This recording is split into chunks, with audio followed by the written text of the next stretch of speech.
now. Ricky Cobb is here in studio with us.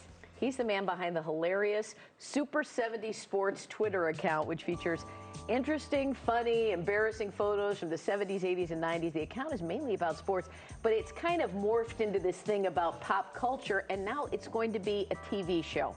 From right here in Chicago, That's awesome. Ricky Cobb, how are you? I am doing very well. Thank you so much for having me on. It's great to get some hometown love today. But you know what? Tell us how this all started, Ricky, for those who don't know. It began initially as something that I was just going to do as a hobby. It was really for me, it was personal. I'm a college professor by trade, so I was looking for, I think, just a creative outlet for myself in my spare time, and I've made a lot of friends. Very unexpectedly. Including Jimmy Kimmel, who followed you and then created this show that is based on the tweets, is that it? Yes, the Super Maximum Retro Show. Tuesday nights at 9 o'clock Central Time on Vice.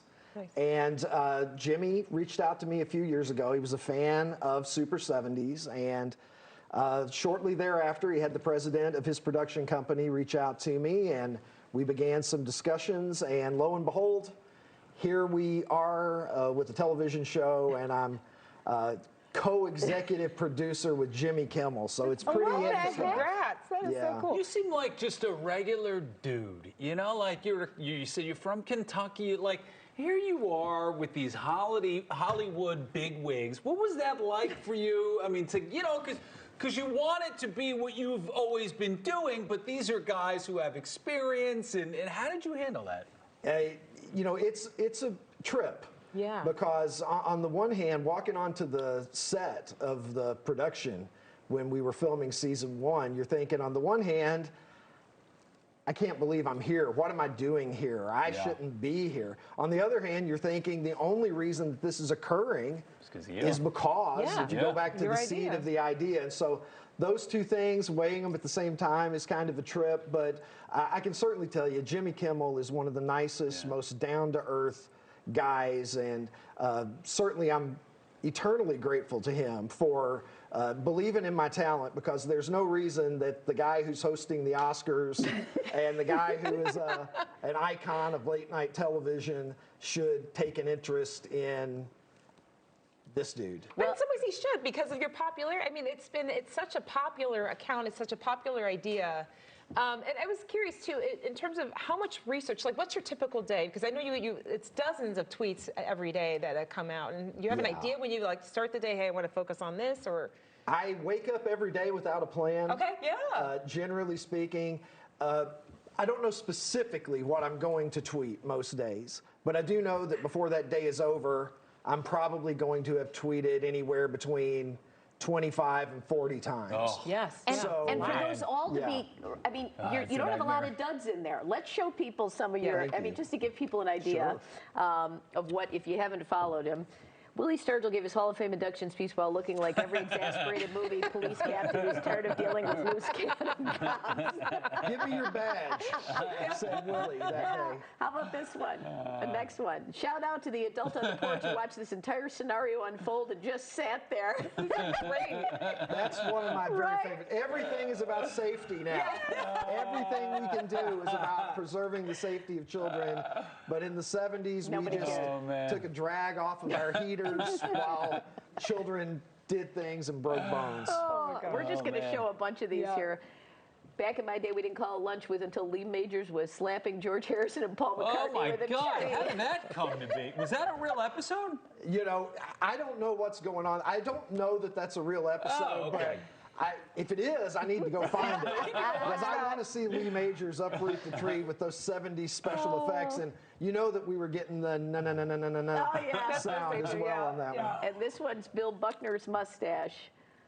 Was so legendary, he kept 2 spares on his forehead and a third on his neck. He really did that. And I distracted by And the Sky Point to Bill Buckner, who it's with all affection. Bill Buckner was a great Cub and was very maligned for what happened in the 1986 World Series. Do you ever hear from any of the people that you profile in these? I mean, do they have a good sense of humor about it? Generally speaking, people enjoy it, I think. I've never had somebody chew me out. There's always a first time for everything, so I'll probably go home today and Mike Dick is angry or something. But no, generally speaking, I think to the extent that people communicate with me about it, people who are aware of the feed, I think they kind of take it as a badge of honor.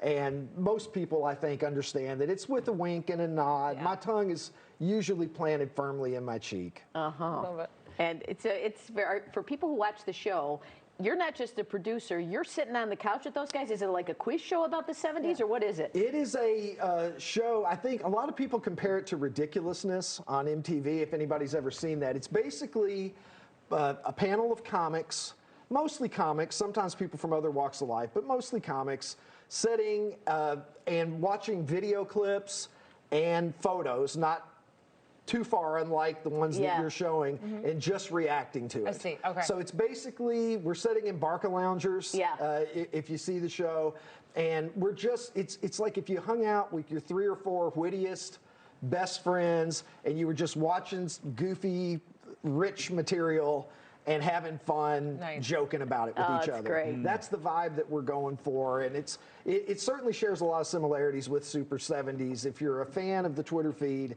you're definitely going to recognize the spirit of that in the show, I think. And Chris DiStefano, who is the host of the show, does an absolutely wonderful job. He's a very up-and-coming comedian today, and very lucky to have him as the host of the show. I think we're going to end with a couple more of these tweets. Let's see. Nothing like starting your morning off with a bowl of Captain Crunch and the crippling anxiety you might not make it through the day. Remember those? Oh my gosh, What was that all about? I mean, that's a lot to contemplate on on the way to school. And this photo from the 70s, recap of this guy's 1978 report card: biology F, English D-, calculus F, ability to get you some shrooms A+. We're all gifted in our own unique ways. Ricky Cobb, Chicago's very own. For more, check out Twitter at Super 70 Sports, super70sports.com, rickycobb.com, and the name of the show again? Super Maximum Retro Show, Tuesday nights at 9 o'clock Central on Vice TV. Thanks, Ricky. Great to see you. Thank you. Pleasure.